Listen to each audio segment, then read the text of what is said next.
కూటమి ప్రభుత్వం నుంచి అదిరిపోయే గుడ్ న్యూస్. ఆంధ్ర రాష్ట్రంలో కొత్త పింఛన్ల కోసం ఎదురు చూస్తున్న వారికి ఏపీ ప్రభుత్వం అదిరిపోయే శుభవార్తలు చెప్పింది. రాష్ట్రంలో అర్హులైన వారిని పింఛన్లు అందించాలని నిర్ణయం తీసుకుంది. ఈ మేరకు చర్యలు చేపట్టిన ప్రభుత్వం రాష్ట్ర వ్యాప్తంగా సుమారు 1.53 లక్షల మంది వితంతువులు కొత్త పింఛన్లకు అర్హులుగా ఉన్నట్లు అంచనా వేసింది. ముందుగా వీరందరికీ అవకాశం కల్పించిన తర్వాత దివ్యాంగులకు పింఛన్లు అందించాలని ప్రభుత్వం ఆలోచిస్తోంది.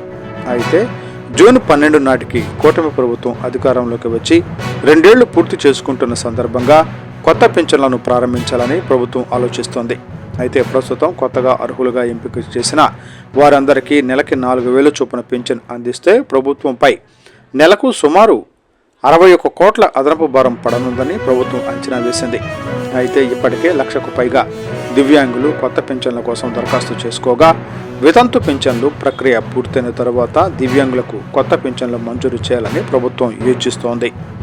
అయితే ప్రస్తుతం పింఛను పొందుతున్న 6,50,000 మందిలో సుమారు 1,00,000 మంది అనర్హులుగా ఉన్నట్లు కూటమి ప్రభుత్వం గుర్తించింది. వారిని తొలగించి కేవలం అర్హులకి మాత్రమే పింఛన్లు అందేలా చూస్తామని ప్రభుత్వం స్పష్టం చేసింది.